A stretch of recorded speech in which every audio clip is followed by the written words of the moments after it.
just really proud of the team as usual. I mean, it's been one hard fought win after another with this team.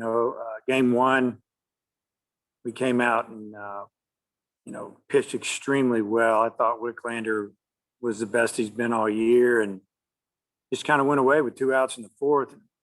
Third time through the lineup, so we pulled him. Monk came in and got a really big strikeout, kept it 5-0, and then we tacked on a few runs, kind of put that game away. And obviously A&M, once we got a pretty good lead, they pitched some of their younger guys that hadn't pitched much in league play, and we knew the second game was going to be tight.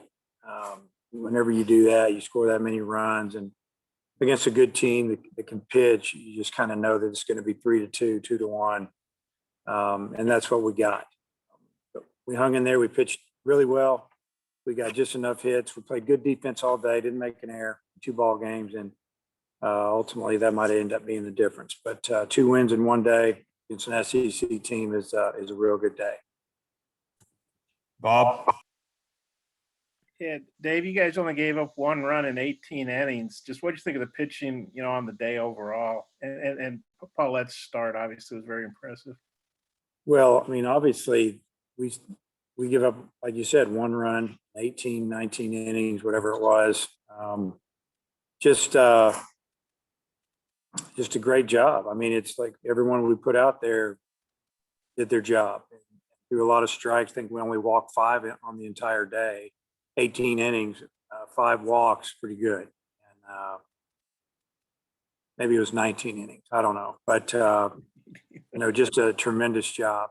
And, Paulette's start was really good. I mean, it was an efficient 6 innings. I mean, Kevin, Cops threw 72 pitches. Looks like Paulette threw 73. Paulette pitched 2 more innings than Kevin did. Kevin wasn't going back out if we didn't score in the bottom of the 10th. So we were glad to get that over with. But Paulette gave us an opportunity. Him and Miller were going at it, pitch for pitch, and just a big win for our team, and just a really, really good job by our pitching staff all day. Yeah, I guess I can't add there 10 and 9, but I've never been good at math. But Cops come in and he gets up Minnick, or however you say that kid's name. He hadn't hit a home run all year. I think he was batting 200 something. So I bet that was a bit of a shock. But then Cops, obviously collected himself and didn't allow another run the rest of the way. What do you think on that home run? Yeah.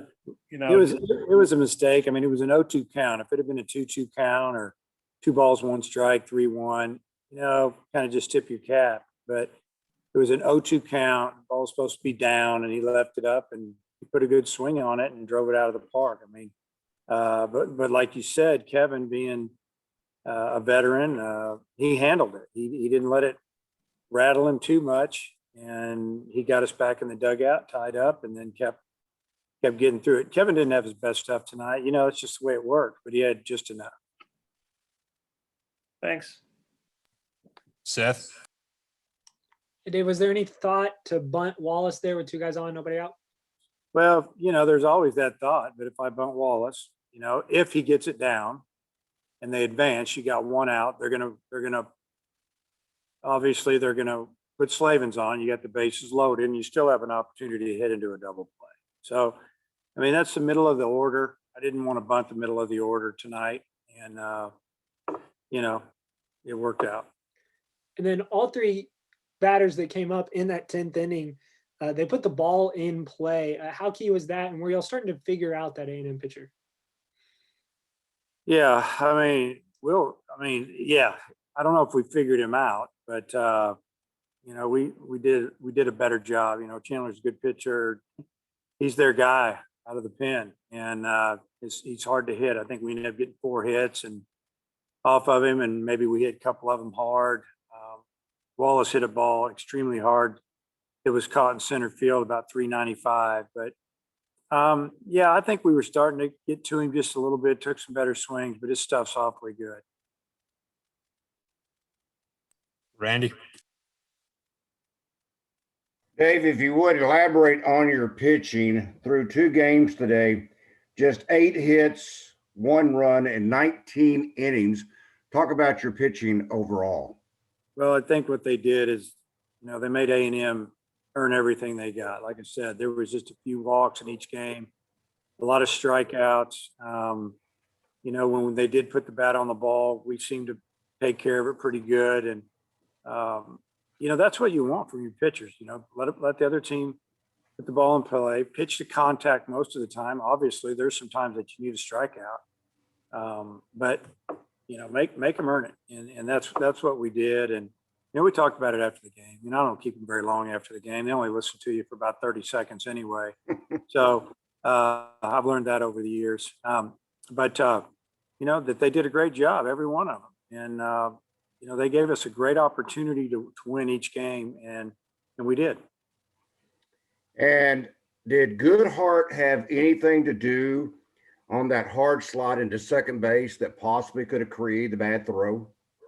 I think he did hustle into the second base. We did talk about that, but he did everything right. He stayed down and he slid, into the bag, straight into the base. I think Wallace, they knew how fast he was. When he gets out of the box and he's underway, he can go. And, obviously he got out front a little bit on that ground ball to short. So his momentum was already taking him towards first base, and he was flying. And I think the second baseman knew that he had to hurry. What is Wallace's best time in the 40? I think he ran like a 3 flat from first base all the way out to the center field fence.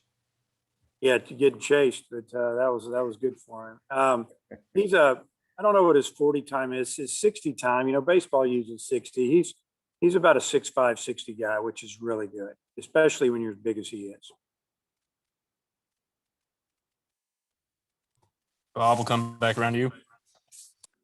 Yeah, Dave, I guess just that power display in the first game. What did you think of that? It almost like it was a carryover from the UAPB game. Yeah, it was really good to see because their lefty that started, he got after us pretty good a couple of years ago, and we did a good job of making him throw strikes, and he made some mistakes. We got him, and just looking at all the numbers, it looked like lefties had success against him. That's why I left some lefties in the game and started a couple of lefties against him. Like Gregory and Smith, instead of going with right-handed hitters against the lefty, because it just looked like that. Statistically and matchups that they were doing better actually than the right-handers. And it probably took the changeup away from him a little bit there against the lefties, but our lefties hit him good. And when you're really good, like you guys are, is that just the way it goes? You win 13-0, and then you win 2-1 and 10. I mean, you just find different ways to win different kinds of games. Yeah, I mean, when you're winning games, a lot of times you just find ways to win, and we've done that throughout the season. I mean, we've played 35 games already, and we've won a bunch of games different ways. And tonight we won on an error, but we put some pressure on them, and who's to say Slavens wouldn't have got a hit, but 1-run game, 10-run game, man, it feels good to win. And then I know you win the series. That's always the goal in the SEC, but now you got a chance for a sweep. You be a little greedy. Kind of what your thoughts on tomorrow? Yeah, I mean, we've got, Lockhart going, and he's got experience. Our first 2 starters are giving us some really good starts. Hopefully he can match them.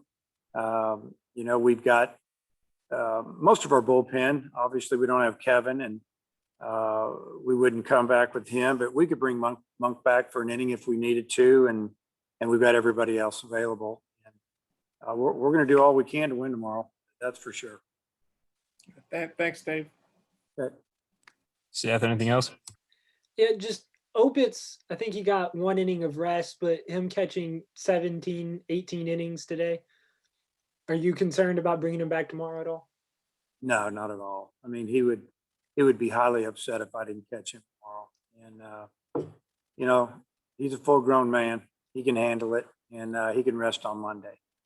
And then you kind of mentioned earlier, Cops. You even say he probably didn't have his best stuff, but he's able to give you 4 innings, and by my rough calculations, probably one of his longer outings of the entire season. What did you see from him? Yeah, just that he knows how to compete. He knows how to win, and he didn't have them all working tonight, all of his pitches, but he had just enough. And just proud of him for hanging in there. And I think he knew that, when we put him in with 9 outs to get in a 1-run lead, that he was in for 9 outs. And then he gives up a home run. He knew he was going to stay in at least through their, their bat in the 9th. And he went back out for the 10th. He wanted to go. And I'm sure we'd had to, fight him to keep him out if we didn't win the game. But we'd already made the decision not to pitch him. But I thought his stuff was, for Kevin, it was good stuff for maybe some guys, but for Kevin, it was, like I said, it was average stuff. Thanks, Dave. Andy, anything else?